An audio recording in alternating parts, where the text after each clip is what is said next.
بسم اللہ الرحمن الرحیم فالذین آمنوا بہ وعزروہ ونصروہ واتبعوا النور الذی انزل معہ اولئک هم المفلحون۔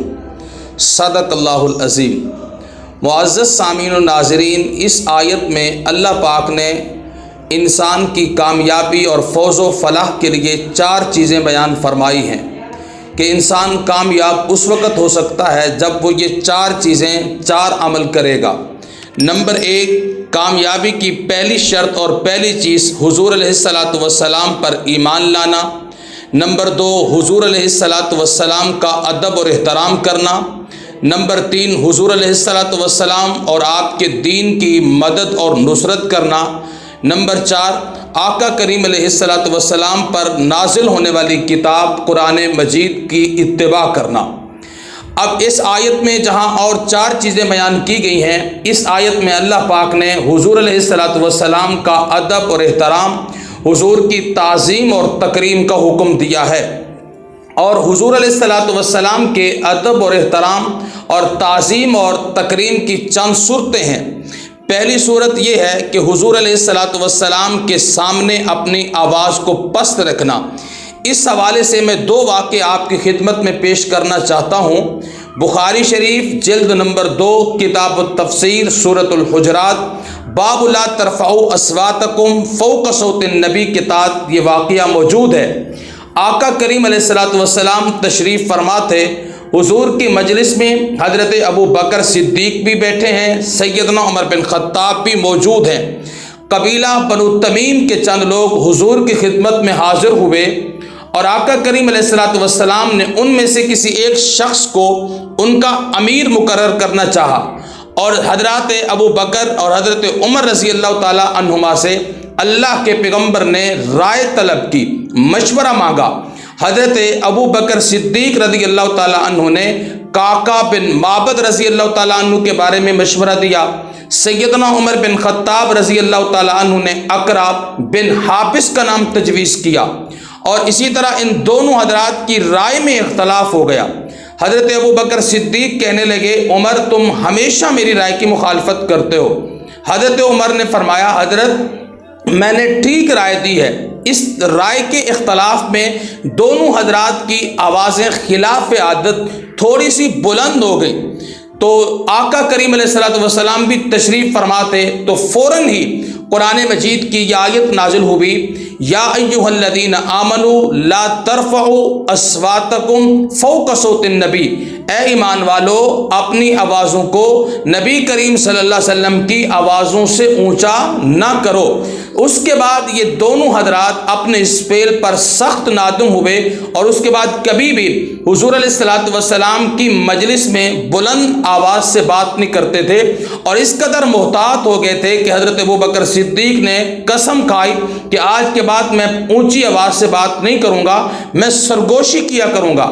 فاروق اعظم اس قدر محتاط ہو گئے تھے، اپنی آواز کو اتنی پست رکھا ہوا تھا کہ ان کی بات کو سمجھنے کے لیے بار بار ان سے پوچھنا پڑتا تھا کہ آپ نے کیا فرمایا ہے۔ تو یہ تھا ان دونوں حضرات کا ادب، اور یہ ان دونوں حضرات کا احترام رسول اللہ صلی اللہ علیہ وسلم کا انداز۔ اسی طرح بخاری شریف جلد نمبر 2 کتاب التفسیر سورۃ الحجرات باب لا ترفعوا اصواتکم فوق صوت النبی کے تحت یہ دوسرا واقعہ بھی مشہور ہے۔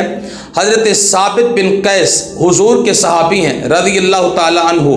اب ان کی آواز قدرتی طور پر بلند تھی، یہ اپنی آواز کی بلندی کے ڈر سے اپنے گھر میں بیٹھ گئے کہ کہیں ایسا نہ ہو کہ میں اللہ کے رسول صلی اللہ علیہ وسلم کی مجلس میں جاؤں، میری آواز اونچی ہو جائے اور بے ادبی بھی ہو جائے اور میرے اعمال بھی ضائع ہو جائیں۔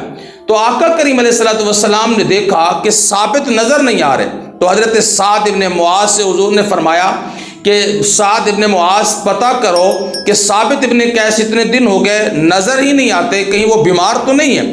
انہوں نے کہا کہ حضرت ان کا گھر میرے گھر کے قریب ہے، وہ میرے پڑوسی ہیں، لیکن ان کی بیماری کا مجھے پتہ نہیں ہے، شام کو میں جا کر ان کے گھر سے پتہ کروں گا۔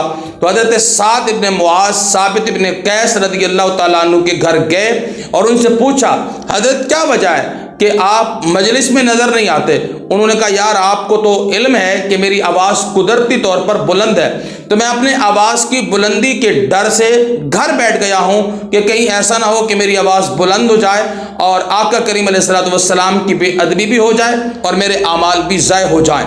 تو انہوں نے یہ خبر دی رسول اللہ صلی اللہ علیہ وسلم کو۔ اللہ کے پیغمبر نے فرمایا کہ تم ثابت ابن قیس سے کہو تم جنتی ہو، تمہارے اعمال ہرگز ضائع نہیں ہوں گے۔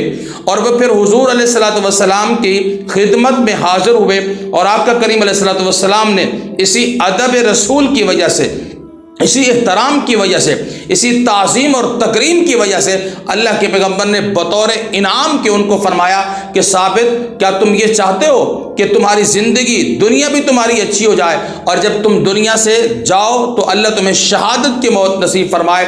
ثابت ابن قیس خوش ہو جاتے ہیں اور عرض کرتے ہیں یا رسول اللہ یہ تو میری تمنا ہے، میری خواہش، میری آرزو ہے کہ زندگی بھی اچھی ہو اور اللہ پاک شہادت کی موت دے۔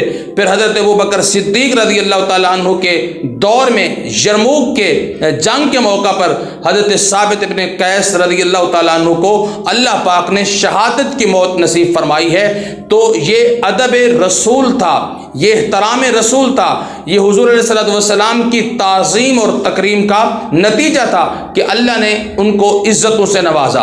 تو حضور علیہ الصلوۃ والسلام کا ادب اور احترام آج حضور کے وصال کے بعد بھی ہم تمام مسلمانوں کے اوپر حضور علیہ الصلوۃ والسلام کا ادب بھی ضروری ہے اور حضور علیہ الصلوۃ والسلام کا احترام بھی ضروری ہے۔ تو اس کا کیا طریقہ ہے کہ ہم اللہ پاک ہمیں توفیق دے، ہم مزار اقدس پہ ہماری حاضری ہو، وہاں بھی ہم ادب اور احترام کو ملحوظ خاطر رکھیں۔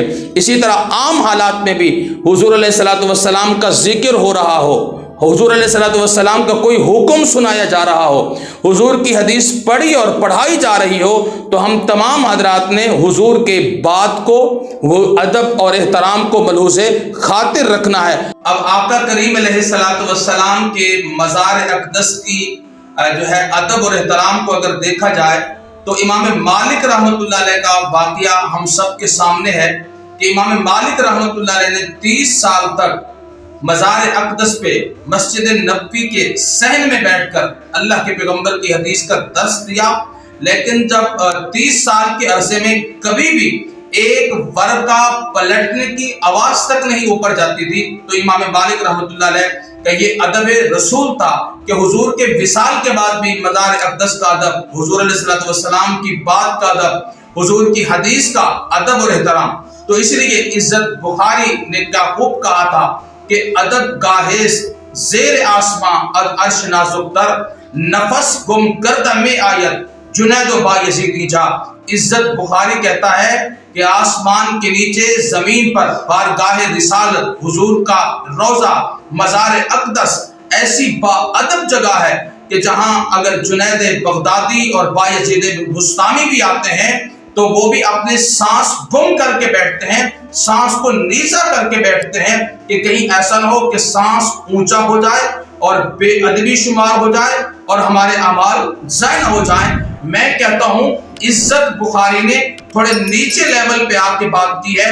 میں کہتا ہوں حضور کی بارگاہ تو وہ بارگاہ ہے نفس گم کردہ می آیت ابو بکر و عمر ایجا۔ یہاں جنید بغدادی تو بات کی بات ہے اور بایزید بستامی بات کی بات ہے۔ حضور کی مجلس تو وہ ہے جہاں حضرت ابو بکر صدیق بیٹھتے تھے، عمر بن خطاب بیٹھتے تھے، تو وہ بھی سانس گم کر کے بیٹھتے تھے کہ حضور کے مجلس میں سانس بھی اونچا نہیں کرتے تھے۔ تو یہ ان حضرات کا ادب اور احترام اور حضور علیہ الصلوۃ والسلام کی تعظیم اور تکریم کا انداز تھا۔ تو اس لیے آج بھی ہمیں حضور علیہ الصلوۃ والسلام کی ادب اور احترام کو ملحوظ خاطر رکھنا ہے اور حضور علیہ الصلوۃ والسلام کی تعظیم اور تکریم کو بجا لانا ہے۔ اسی میں دنیا میں بھی عزت ہے اور آخرت کے اندر بھی عزت ہے۔ اللہ ہمیں سمجھنے کی توفیق نصیب فرمائے۔